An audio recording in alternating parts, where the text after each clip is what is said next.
Welcome, welcome, welcome to shift the mood of your classroom by becoming trauma informed. I've been looking forward to this webinar because it is so important for us to understand trauma-informed behaviors in our classroom. So I am Dr. Desiree Alexander. Hello. I'm the founder CEO of Educator Alexander Consulting, and I will be your host for today. If you notice, my voice is going out just a little bit because I just came back from the wonderful ISTE conference, but we are going to get through with my little voice as much as we can. So these are all of the different ways that you can contact me. Also, remember, if you're watching this on the YouTube channel, right below the video will be the link for resources. So definitely look in the description for the link. So what do we have coming up next weekend, July 8th? We have digital footprint. What is it? What it isn't? And how to use it. So we are going to have that by the wonderful Victoria Thompson next Saturday. So definitely register for that. Then we take a little hiatus. And we have, if you're in the state of Louisiana and you want to become certified in educational leadership, the application for the TEL program is due August 15th. But there's no webinars in August because your host is moving. So she needs a little time off to move. But August 15th, if you're in Louisiana, and then we skip to the middle of September. So September 9th will be NFTS in education. If you've heard about all this AI stuff, come and learn a little bit more about it. So our resident AI person, Rochelle, is going to come and tell us about NFTSs in education. And then we have the smart way to write IEP goals and objectives, September 16th. And then we are talking about creating equity through the arts, not just the arts teachers, but using the arts in all of your classrooms and how to create equity through that. Then we are showcasing your wins, celebrating your success within your community. So don't let others tell your story about your school. You tell your story about your schools. And then we have strengthening your math engagement with Desmos. So if you're a math teacher, or if you just want to know more about Desmos, come and find out October 14th. Then we have learning in the Metroverse. So a lot of us have heard of the Metroverse. We may not know exactly what it is, but we can come and find out again with the AI education. And then we have voice, value, and validation, a paradigm shift. So how can we make sure that all of our students are, feel that their voice is valued, that they're being validated, and that they're actually using their voice. So then we are starting to plan for next semester already. So our first one for next semester, we have not even announced this one yet. You're the first one to get this. School library, optimizing your budget. So that will be January 20th. And we already have 2 more that's being scheduled for January. But for now, that is enough.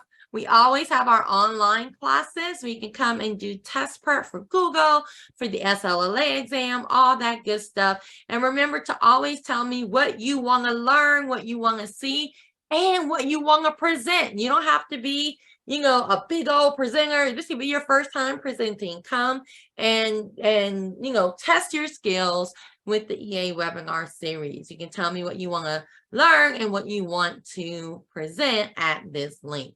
So all of that good stuff is going to be at edalex.net/events. Oh, I know it was a lot, but it's all on one link. So that's the beauty of it. You can go register for anything and everything that you want. But now we are going to learn how to become trauma informed in our classrooms. All right. Thank you so much, Educator Alexander. Thank you for having me today. I am really excited. I'm just going to tell you a little bit about myself and why I am sharing this information. I'm trying to, develop some awareness of this very important topic, as mentioned before. Let me just tell you a little bit about myself. I am an educator. I've been in education 21 years, and I am a special education teacher. I'm also an advocate of special education and mental health awareness. And I'm also a consultant. My business is High Quality Educational Services, LLC. And what we do is we try to help educators and parents. We try to help them to create safe spaces for students through trauma-informed practices. All right, so let's get into it. Shift the mood of the classroom by becoming trauma-informed. So the goal of this presentation is to bring an awareness to the effect that traumatic experiences can have on students' behavior, as well as on their academic performance. Now, the reason why this is important to me is on a personal level, as well as, you know, the students that I worked with in the classroom.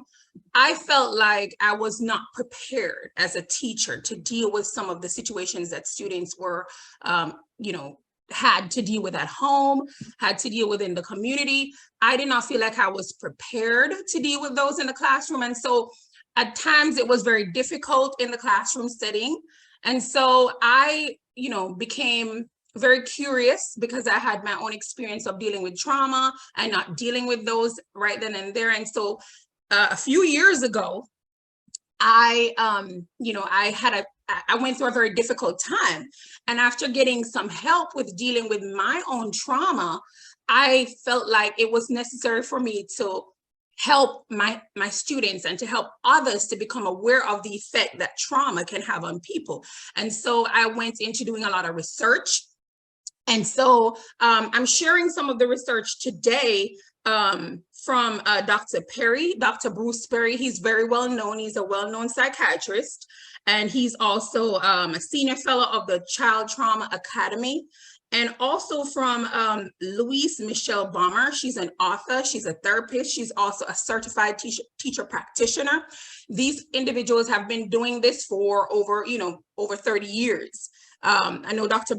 Perry has been doing his for over 30 years. And so I'm now trying to awaken the village, basically, try to help others in the community to become aware of the effect that trauma can have on students and why we see some of the behaviors that we see in the classroom.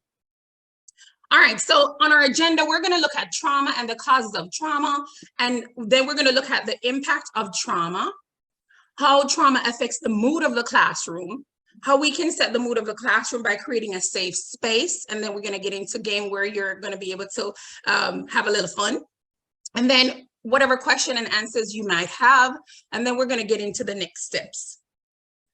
All right, okay, so I don't know if you got the was it the handout, the booklet, the workbook? But if you haven't, this is the workbook that you will, it's also a resource that you will be given. But if you haven't gotten that, I'm just going to ask you to, when you think about the word trauma, you know, this is not something that my family, we talked about growing up. And I'm sure a lot of us probably did not talk about it growing up. But when you think of the word trauma, just go ahead and type in the chat box. What is the first thing that comes to your mind when you think of the word trauma? Go ahead and type, what is the first thing that comes to your mind when you think of trauma? Go ahead and drop that in the chat box.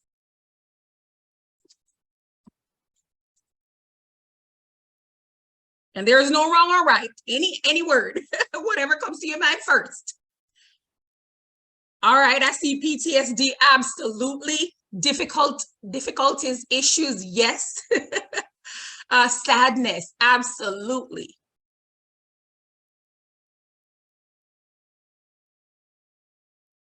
Absolutely, those are all correct. Now I'm going to take you into the actual definition according to the American Psychological Association. This is the definition that is used for trauma, and this is just a small part of it. It says that trauma is the emotional response to an event or experience that is frightening, dangerous, or violent, and may cause bodily harm or a threat to a student's life or loved one. So trauma, you know, it can be frightening for students. They're living in different environments that may be threatening to them. And they have to come to school and they have to deal with the academic part of school, and they have to deal with the pressures of school. So becoming trauma sensitive as an educator, as a parent, that helps us to be able to help those children that we're working with. All right. So what are some events that may cause a traumatic experience for students and even for us as adults? Gun violence. We see that on the news every day. We see that, so many school shootings, and not just school shootings, but just being out there in, going to the mall. We see that on the news all the time. This is very traumatic to students. Sexual, physical, and emotional abuse, domestic abuse, drug addiction, death of a loved one, illness, bullying, and a lot of times we don't think of bullying as being a traumatic experience or a student having a traumatic, but it is. It's one of one of those things that causes the most traumatic experiences for students. Accidents, separation or divorce, natural disasters. We have been having a lot of storms and a lot of power outages. Things like those can cause traumatic experiences for children. Neglect, parent incarceration, COVID-19. We went through that for 3 years. And that is something that is very traumatic. We have never experienced anything like that before. Students that we work with have never experienced anything like that before. Poverty, racism, sexism, homelessness, cultural biases. Those are things that might cause traumatic experiences for students. All right, so I want you to look at this. This is a quotation. It's from an article that was written. I don't know if y'all can see it really good. Can you see everything on there? Just give me a thumbs up if you can see it all. Yes, we can. Okay, all right, awesome. Now, look at this quote. It's from an article, Trauma Informed Schools. I want you to take a moment. I want you to read it. And then at the end, I want you to let me know, do you agree with the statement from the article? Do you disagree with it? Why do you agree if you agree with it? Why do you disagree if you disagree with it? So I'm just going to give you a few moments to just read it, and then let me know by putting your comment in the chat. Okay, thank you, Bridget, for saying that you agree trauma has an impact on the child's ability to focus on learning. You are absolutely right, because the child is concerned about other things that's going on. They're always in that sense of, hypervigilance. They're so, like looking for the next thing to happen. So they're not able to focus on what's going on right in the here and now. Trauma interrupting the ability to learn, absolutely. And though their brain agree, because trauma disrupts the brain's ability to learn, absolutely. And before doing the research and before, my own experience, I did not think about this. And so as going into the research on it, I've come to realize that yes, it prevents the child's ability to be able to learn. And no matter how good we are as a teacher, we're putting in and we're putting in, they're just not getting it if they have these things that they're dealing with and they're not handled. Okay, let me go back up. Agree, naturally replay the experience and miss learning the new concept. Yes, absolutely. Totally agree. We see it every day in the classroom. We see it in their behavior and, of course, their performance. You are absolutely right. All those comments are absolutely correct. Now, let me get back to. Okay, so and while you're doing that, you have one more. It says, agree, students naturally replay the experience and miss learning the new concepts. Yes, they absolutely miss that. So they're so focused on what has happened, and they're, like you said, they're replaying that they're not conscious of what's going on in the class. Now you see a student and they're daydreaming.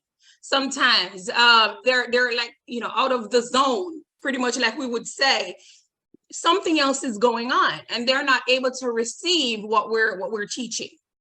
And so that is the reason why we have to become trauma sensitive in order for us to help our students both emotionally as well as academically. And, you know, we might say, well, that is what the counselor is there for in the schools.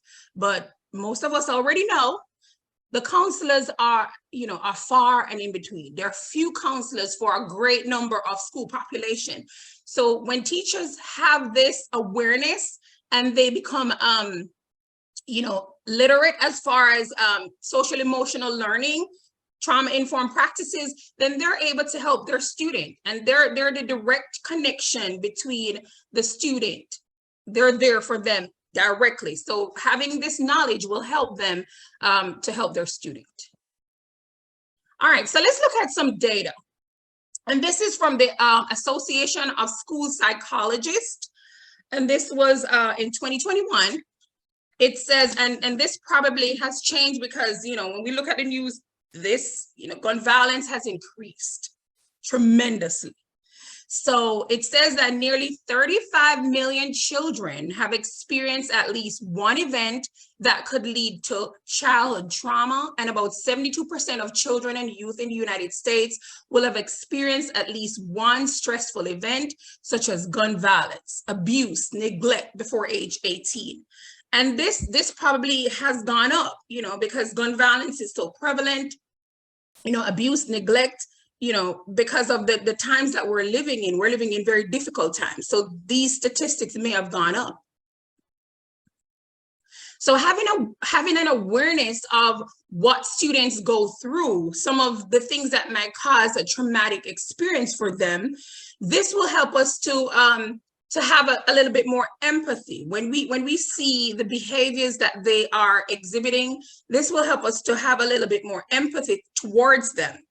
I know for me personally, there were some years, especially like in the early parts of my teaching, I was not equipped for a lot of the behaviors that I saw. I was absolutely not equipped. And so for me, walking in some of those classrooms, I felt like I was in a battleground. I was literally walking on landmines. And so now that I have more information, I'm a little bit more prepared. And being prepared helps you to not take a lot of things personally, because sometimes we can, you know, as educators, we can take things personally, what the students do, but that has helped me not to take those things very personally. Now, it shows that students who have been exposed to trauma, they may show disruption in cognitive skills. And like y'all mentioned in the chat, they're not able to receive what the new concepts that's being taught. They're not able to receive that. Their memory, they're not able to remember a lot of things because they have a lot on their mind. So they're not able to remember those things. Their attention and language is not as developed as should be. So they're not basically acting cognitively their age. They may also appear withdrawn, detached, defiant, hyperactive, impulsive, and argumentative. They may also try to overcompensate through perfectionism. So you have on one spectrum, you might have them being withdrawn and then, you know, detached to themselves. And then you have some of them, you know, you have some of these students that they want to be in control. That's the only way they are able to control. And so they want to have a sense of control. And so they might be defiant, they might be aggressive. And so we have to take these into consideration. They might be argumentative, they're trying to get their point across. You know, and then they try to overcompensate sometimes by perfectionism, wanting to make sure that everything that they do is 100 or 110, and everything should be just right. When we know, you know, we're imperfect, we can't do that. So, but those are the things that we need to be aware of so that we can help our students to kind of have a balance.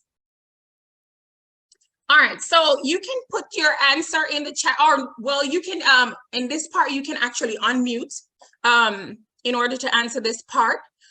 How many of you, I know I have, but how many of you have had a student to walk in your class and the entire dynamic of the class changes? Like it went left real fast.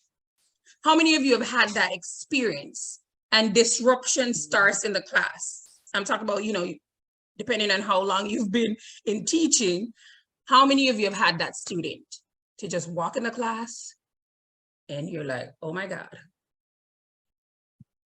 And this is a no judgment zone. So look, we've been in teaching, we've been in education. So okay, so I see some things in the chat. Okay. Robin Beard says, I have. Okay. We have All one person on the mic. All right, go ahead.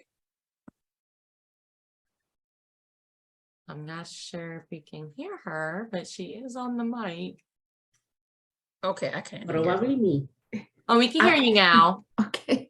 So I have, and many times I have kids like that. So what do I do?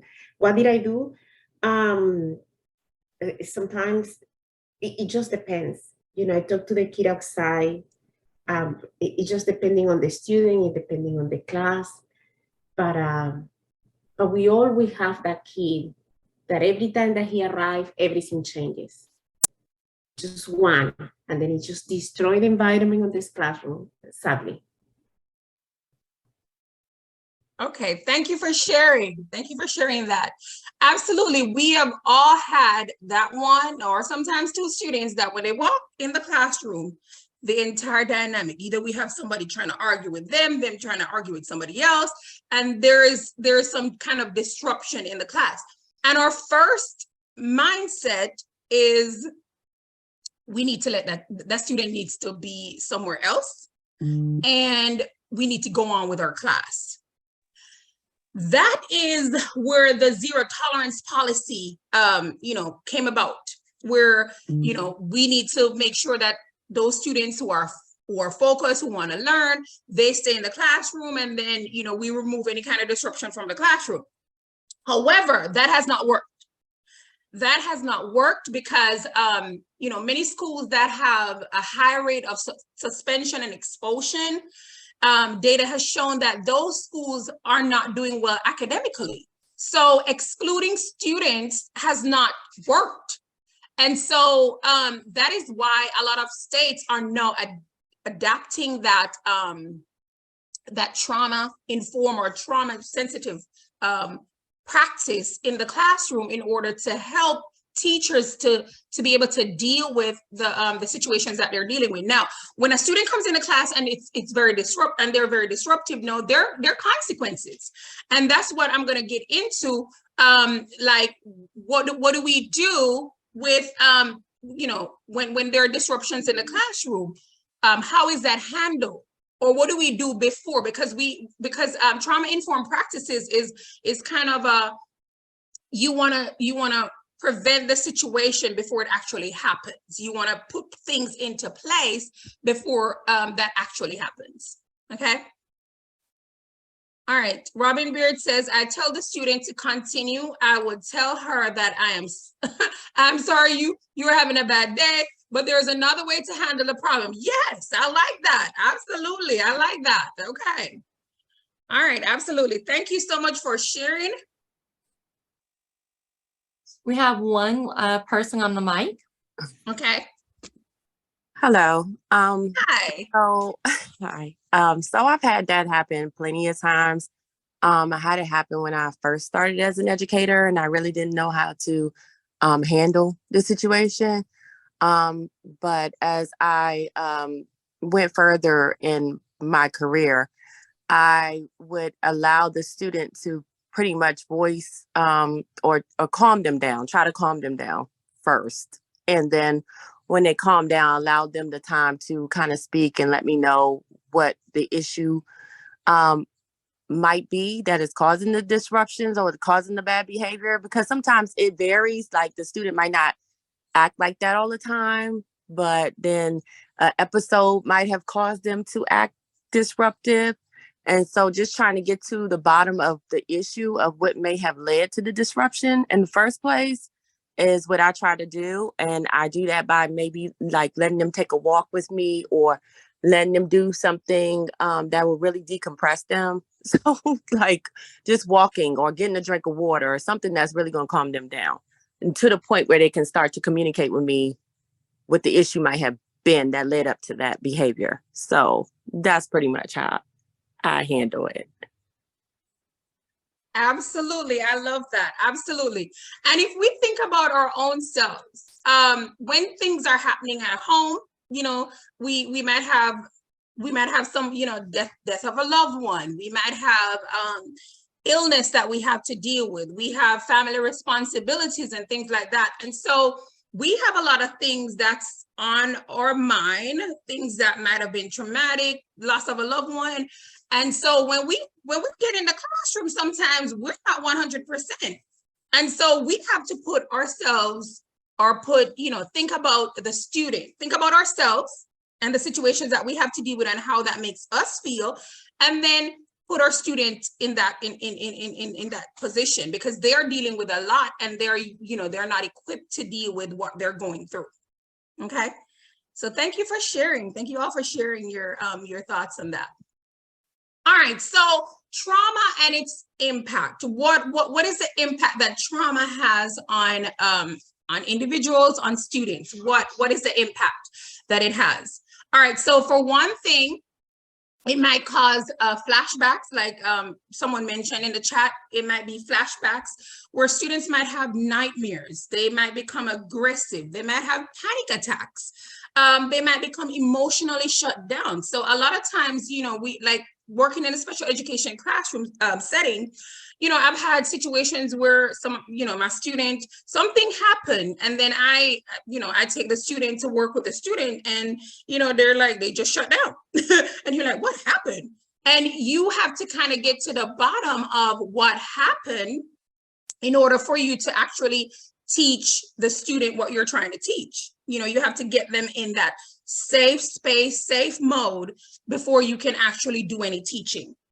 All right, and the next one is avoidance, not making eye contact. They may not make eye contact, not wanting to talk about their experience. This, you might see that in the classroom as well. Negative, they might have negative mood and cognition, problem remembering, problem, taking in the information. And then they're hyper vigilant. They are on edge, as we would say. They have a constant worry. They can go from 0 to 100 real quick. Those are some of the things that we might see in students that are actually going through traumatic experiences.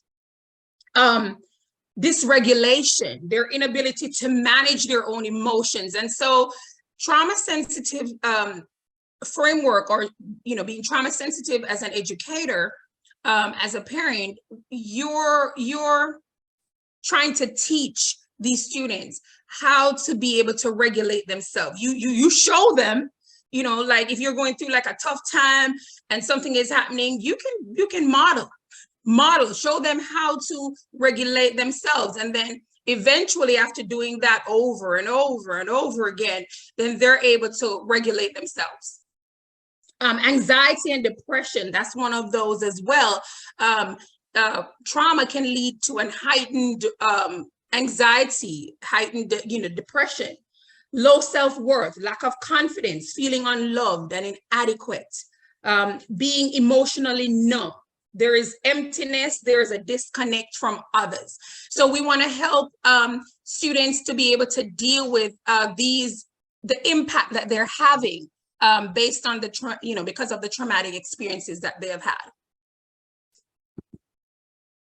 All right, so I'm gonna mute myself, and I'm gonna let you look at a video. This is some of the research that Dr. Bruce Perry, he's an American psychiatrist, and he has done a lot of work. He has had over 30 years experience in trauma and trauma recovery. And I'm gonna let you watch a video, and he's gonna kind of give us an insight on students and their brain and how it works, as far as the impact that stress and trauma has on the brain. And when we're finished, we're going to go into a little discussion. So just think about what is what resonate with you from this video, or what is one takeaway that you have from this video.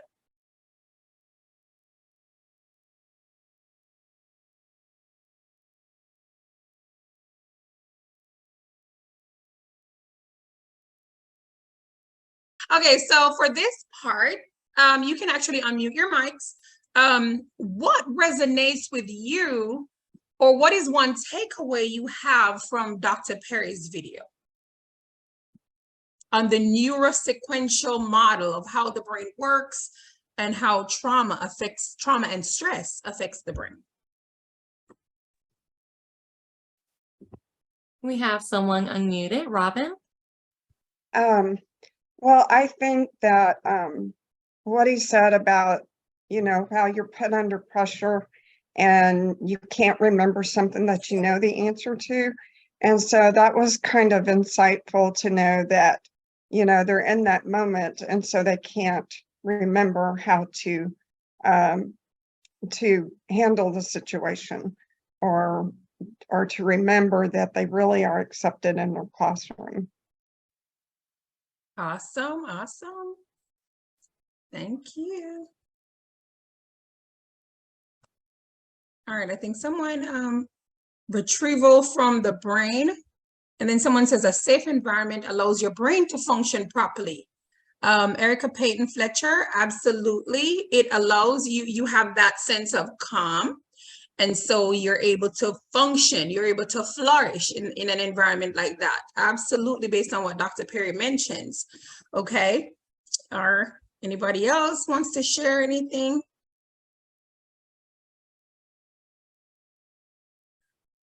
All right, I'll just share one thing that resonates with me from this. Okay, somebody else has something in the chat. When he explains what is state dependent, how we shut down. Yes, that is something that kind of resonates with me, because a lot of times as educators, we use the term and we say, well, you shut down on me. You might say that to the student, or you realize that the student has really shut down. But this kind of drove home that they literally shut down. That kind of drove that home to me, that their brains literally shut down. And so they're not able to receive whatever you're trying to teach them in that moment, because of the stress and the trauma that they're replaying. They're in that moment.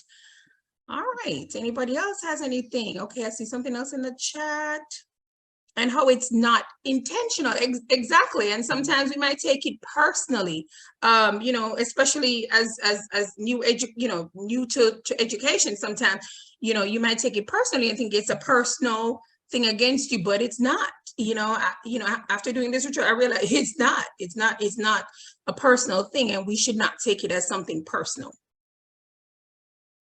All right, anybody has anything else? All right, thank you so much for those comments. They were great. Thank you.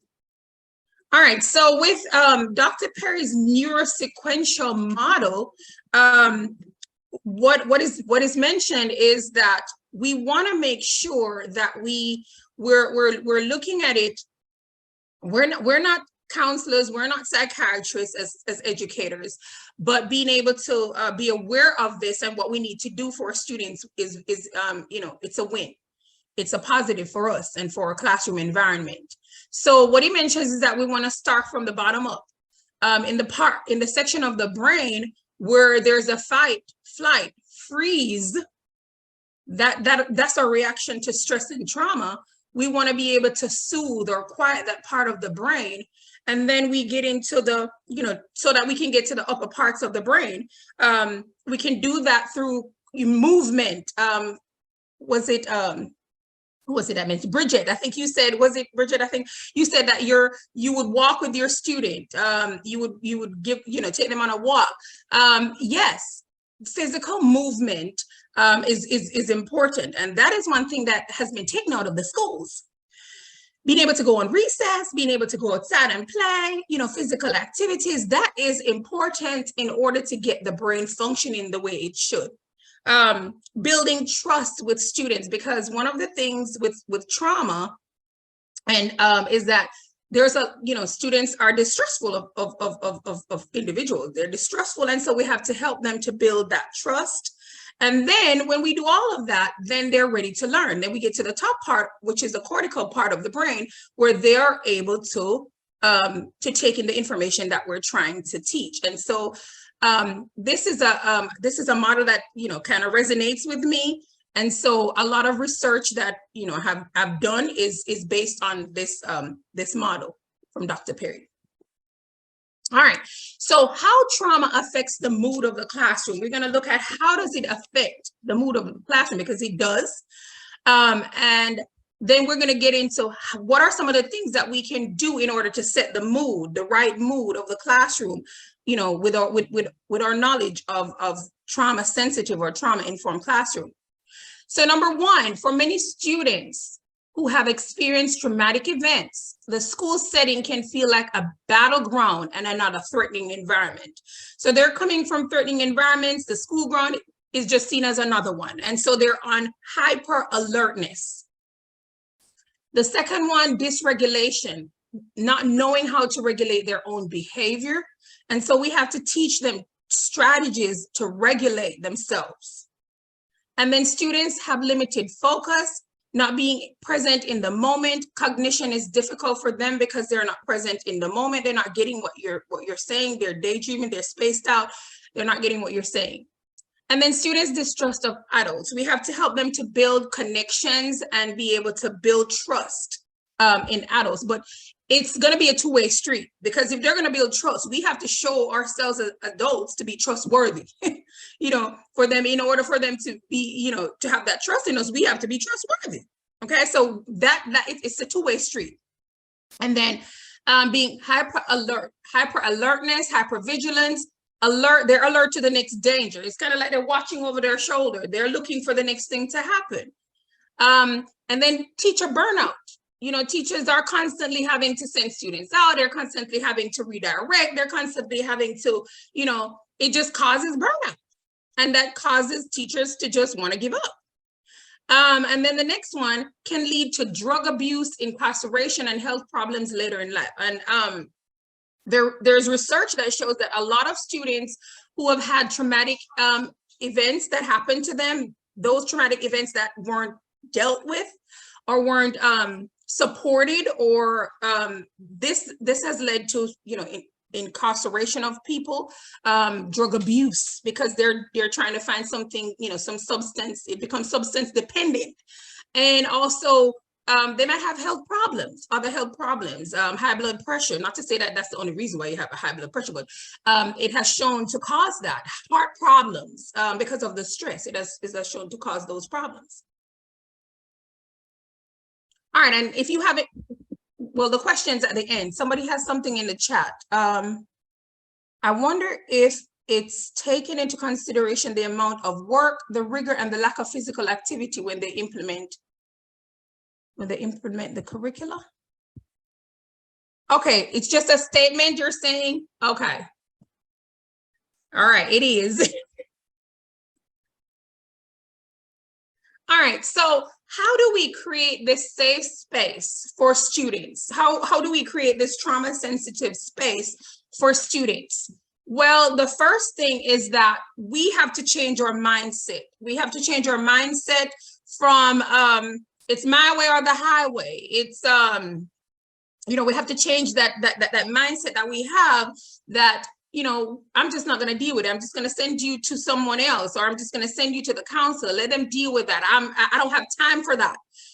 We have to refrain from that mindset. So we have to refrain from making judgments about how traumatic an experience should or could be. And although some traumatic events are very common, this does not mean that their effects should be underestimated. We want to lead with safety. And there are certain guiding principles that that guides this trauma-informed or trauma-sensitive framework. Leading with safety, showing, you know, building that trust with our students, having peer support. It's a collaborative effort between the school, the home, you know, the community. And then we want to empower our student, give them a voice, give them choices. And then it also takes into consideration aspects of cultural difference, historical difference, racial difference, gender difference. Those things have to come into play when you're trying to create a trauma sensitive space. All right. We also need to learn how to regulate our own selves, because children tend to imitate what they see and hear. If you are dysregulated and the student is dysregulated, this is a recipe for disaster. We cannot teach what we do not know. So if, as educators, we have to, or parents, we have to take care of ourselves first. Okay, so we have to make sure that we're regulated, we have control over our own emotions, we are trauma sensitive of our own selves, in order for us to be able to teach children how to regulate, how to deal with certain emotions that they have.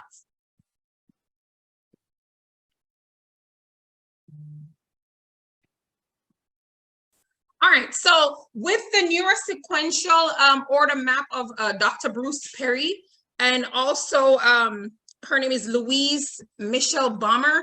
She also got into talking about this neurosequential model, and she has some books, and that's a part of the resource that you will get as well.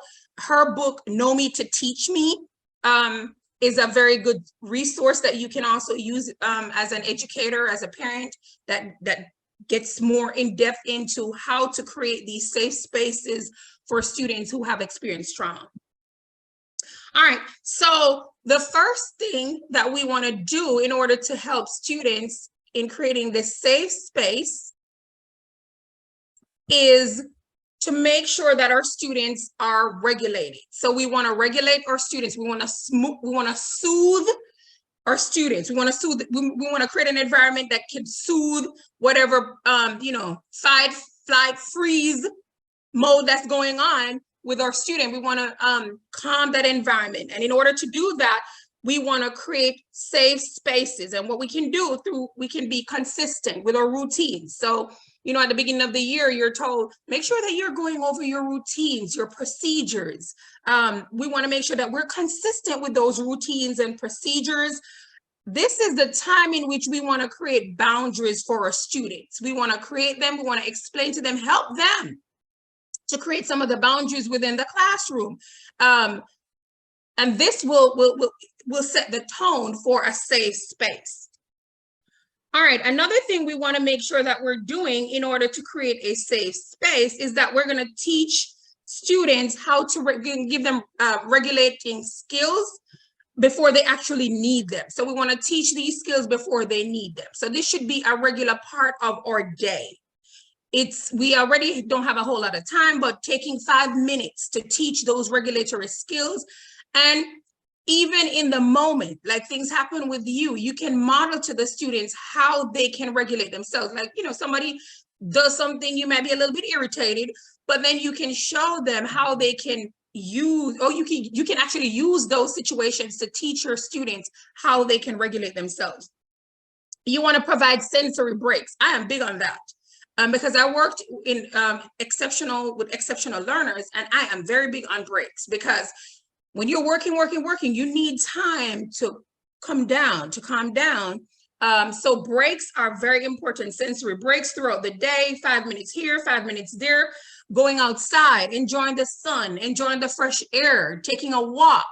Those are some things that will help, maybe providing some puzzles or some kind of sensory toys to help them, sorting games, coloring, listening to music. Those are some things that can provide some kind of sensory stimulation that will help to, kind of help the student to wind down. Creating a cozy corner in your room can help the student as well. I know for me personally, when I worked at Head Start, early childhood, I worked in Head Start for 5 years. And one of the first things I was told when creating my classroom environment was, make sure you have a cozy corner. And that is for students who are, they're going through something and they might need to take a moment away. Cozy corner, maybe a bean bag, or maybe you have a little couch and some throw pillows, and make it a nice little area for your students. That is very good for that. Sometimes it means taking care of the students' physical needs. They might be hungry, they might be thirsty. You might want to give them some, give them a little water. or you might want to give them a snack. We want to show some Southern hospitality. You know, when somebody comes to our home, we are ready to, you know, be hospitable. Students are coming to our room, be hospitable. So we want to show them, you know, some kind of, you know, Southern hospitality, providing those little areas, you know, in our classroom where we might have snacks. It's expensive, it might be expensive, but ask parents for donations, you know, ask parents to donate something for the classroom and just create your little corner where you have a little snack, your little water and thing. And then the students know that they are, you know, it's for them. So you want to create that kind of environment of safety for them, because they might be coming, you know, they might be coming from different, they might be having different experiences at home. And we want to make sure that the experience that they get from us is positive. All right. The next one is to relate, connect with the child. So we want to build trust and connect with them. Let the student know that they are not alone. We want to tell them and show them that we believe in them. So in their work that they're doing in class, we want to give them positive praise. We want to give them affirmations. We want to let them know, look, I believe you can do this, you know, be positive. And then you will also want to be empathetic. You know, sometimes it might mean that a student might come in and they're really tired. They kind of have a home environment where they don't get to rest or something like that. And they might need to put their head down. Give them an opportunity to put their head down. And if your admin comes in, they already know, because everyone is on the same page. And we're going to kind of discuss that a little bit, how this is going to work in the classroom environment. Okay. All right.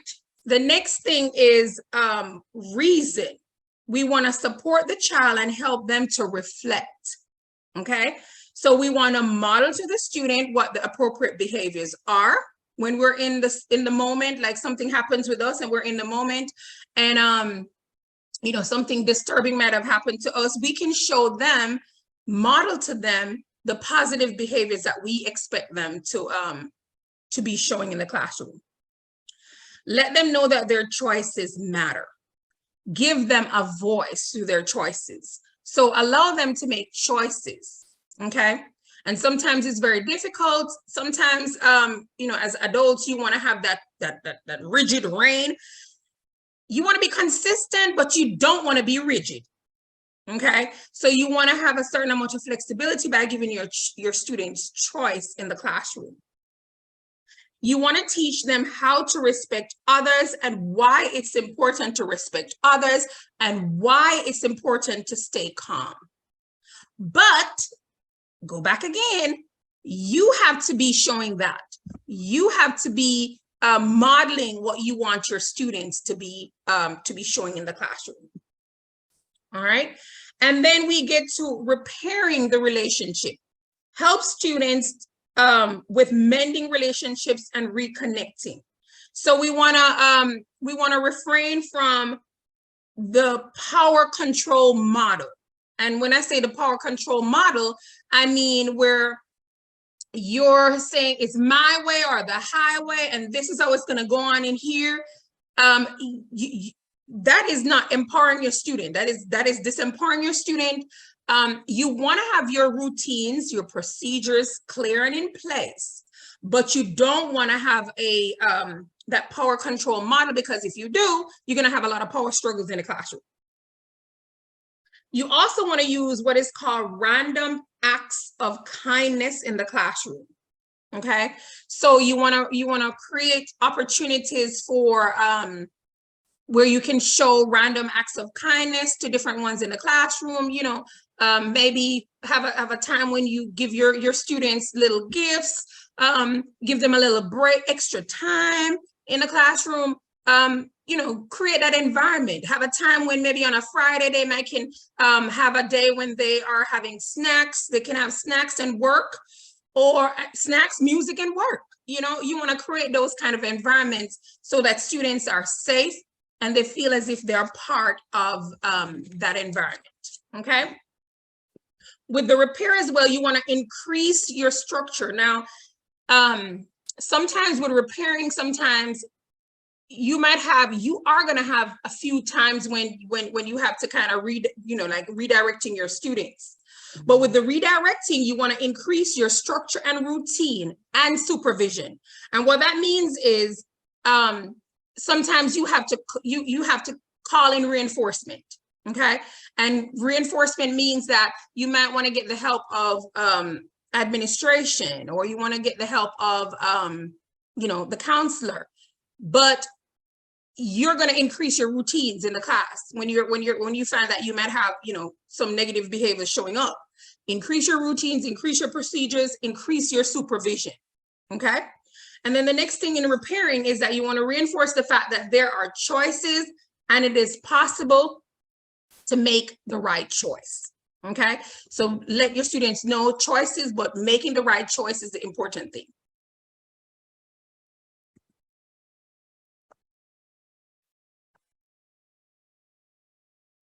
Oh, somebody says, I have a cozy corner in my classroom. Students love it. It's a rewarding space as well as a calming space. Yes.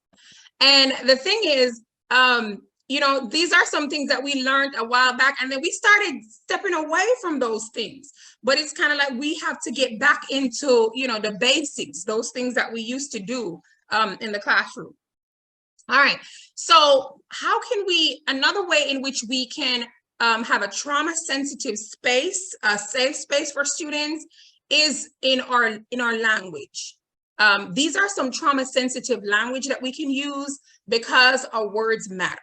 Okay, so instead of saying, calm down, why not say, how can I help you? Instead of saying, that's enough, do you need a hug? Or instead of saying, I'm over this, can you say, I'm here for you? Instead of saying, don't get upset, can you say, it's okay to feel sad? Instead of saying, stop yelling, can you say, take a breath, then tell me what happened? And instead of saying, don't hit, can you say, please be gentle? Instead of saying, be quiet, can you say, use a softer voice? Instead of saying, you're okay, can you say, are you okay?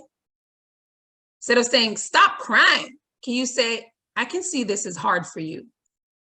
And trust me, this is not going to happen overnight with the way that we speak to our students sometimes.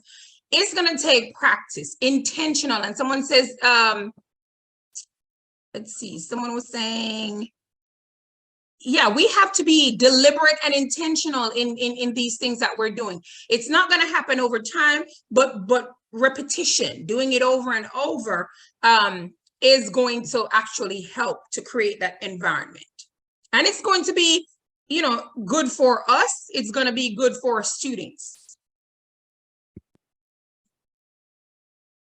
All right, so who should be aware of the effects of trauma and trauma-sensitive class and trauma-sensitive spaces?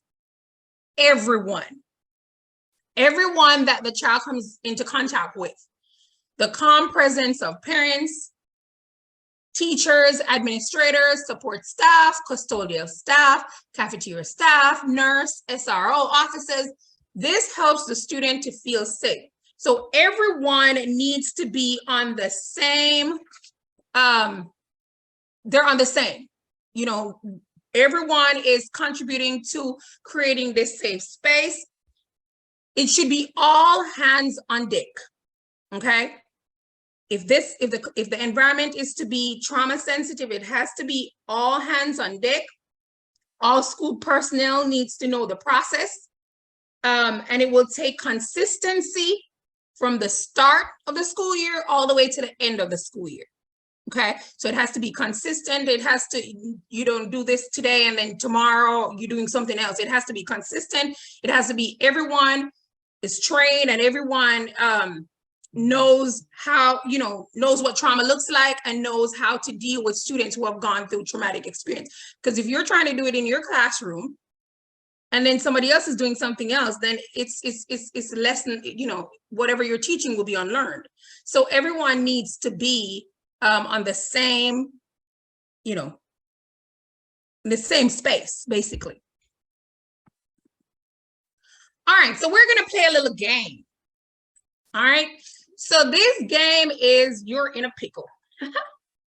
So you're in a pickle And can I get 2 volunteers? Just raise your hand if you want to volunteer. And at this time, you can unmute your mic and you can volunteer. Can I see a show of hands who wants to volunteer? So let me explain the game first, okay? All right, let me explain first. Let me model. So there are 2 scenarios, okay? So you're gonna read the scenario and you're gonna say, what would you do? What would you do in this case if you're Mrs. James, if you're Mandy?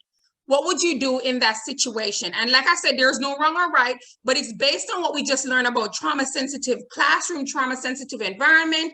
What would you do? So can I have a volunteer?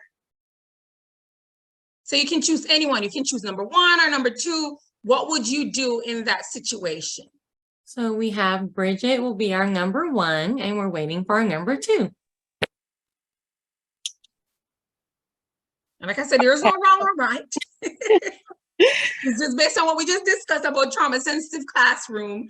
What would you do? In the situation of Anthony, I would let him know that it's okay to feel, afraid or feel frightened by new things, or he says he hates field trips and would cry if he had to go on them. I would let him know that his feelings are validated first. Okay. And then second, I would allow him, if he could express himself, to maybe express himself and talk it out. Maybe like verbalize to me why does he feel this way, or why does he hate field trips, and what have you. So those are the 2 approaches I would take. So yeah. Okay, love that. Love that. Absolutely, absolutely. And it mentions that he finds it difficult to make friends. So what is one thing that the teacher can do to help Anthony to make friends? You think there's something that the teacher could do to help Anthony to make friends? I think there is the teacher could pretty much let him know that like give him a relatable experience maybe, and then let him know that she is his friend, like she's willing to be his friend, and see how maybe they can do some strategies or talk some strategies out or come up with some strategies as to how he could possibly move forward in making friends. All right. Does somebody else have anything on that one? We do have one in the chat. I Okay. think the nurse should start by helping the child get a conversation started with the school counselor. Okay, good. All right. And that is where collaboration comes in, because the school nurse has been privileged to get that information from the student. And what if the nurse kept that information to herself? Then what would happen to the student? If the nurse got that information, then what would happen to the student?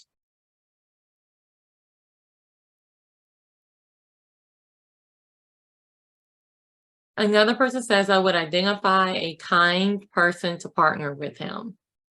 Okay, so we're talking about Anthony in the first one, first scenario, finding a kind person. Okay, true. Or you can create the environment of getting maybe one or two students, create where you can play games, and then you can leave that game. You can start off as a teacher and play games with that small group, and then you can let them play by themselves, and so that will help Anthony to be able to make connections with his peers, develop the relationship with his peers. And we do have Erica who wants to try the second one. Okay, go ahead, Erica. Yes, I wanted to say that at my school, sometimes we let the children just come into the classroom in the mornings, like if they need to do work or whatever. And so if Anthony was my student and I started a relationship with him, I would let him come in the mornings. And then those children who come in and sometimes hang out, we could have a conversation about him being shy, and I would you know, establish a way for them to become friends. I kind of have to do that with my own daughter. She's shy. And so I'll go, you know, introduce her to somebody else. And that way it opens things up for conversation. I love that, Erica. I love that. I love that one. You know, when we think about or students, just think about you. How do you navigate certain situations? It's the same thing with our students. We have to help them to navigate those situations because we have gone through them. So we have to help them to navigate those. And back to Mandy, I think somebody has something in the chat. Someone said, okay, would anyone like to do this? Okay. With Mandy, you know, the nurse sharing that information, she's collaborating with the counselor, but she can also collaborate with the teacher, you know, because that's her first contact. That's the first contact that Mandy has. So she can be in contact with the teacher, and possibly the teacher can have lessons created to deal with you know, tragedy, what you know, the tragic situation that she has been, you know, dealing with, and having the counsel. So that's reinforcement. So the more help we can get, the more adults they can see that that's in their corner, the better it is for them to get over those traumatic or be able to deal with those traumatic situations that they're experiencing. All right, somebody says parents also. Yes, parents, absolutely. You want to inform the parents because the parents are also, they need to be educated as well on the effect of trauma, you know, on the students. So yes, we need to have the community. We need to have parents. We need to have all hands on deck in the classroom setting, in the school setting. So we need to have a community that helps the students. All right, thank y'all so much for that. Okay, so I'm just gonna wrap this up by leaving a quote. Our brains are wired for connection, but trauma rewires them for protection. That's why healthy relationships are difficult for wounded people. And that's why we have to help our students to rewire their thinking. Oh, somebody says, ask Mandy how that made her feel. She may need to know how that child is doing, or she may not feel safe walking. Yes, absolutely. All right, so I'm just gonna leave you some information about me. Like I mentioned before earlier on, I'm an educator, I'm an advocate, special education advocate, but I'm also a consultant, and my business is High Quality Educational Services, LLC. If you'd like more information on trauma-sensitive practices and how to create your environment to be safe for your student, this is how you can get in contact with me. You can use my phone number. You can follow me on all the platforms, Facebook, Instagram, Twitter. I'm on YouTube, LinkedIn, TikTok, and I also have a website if you want to write that down as well, but it's also on your resource that you will be getting. My website where there's information on special education, information on trauma-informed practices. Nadine, thank you so much for this webinar. I feel like it is very sorely needed. I feel like every teacher, every educator, anyone at the school needs to be having these conversations just about how to respond to our students. So just an incredible thank you for not only the resources, not only the presentation, but also having it be interactive. So thank you so much. Okay, thank you so much for having me. And I hope that you were able to, you know, the audience, you were able to get something from this discussion that we had. And I thank you, Dr. Alexander, for having me on this platform so that I can, you know, share the information that I know and share the information so that it can help others. And just before I go, I just wanted to say that coming soon, I will have my own book. In the resource, there are some books that I mentioned, one of them being Know Me to Teach Me.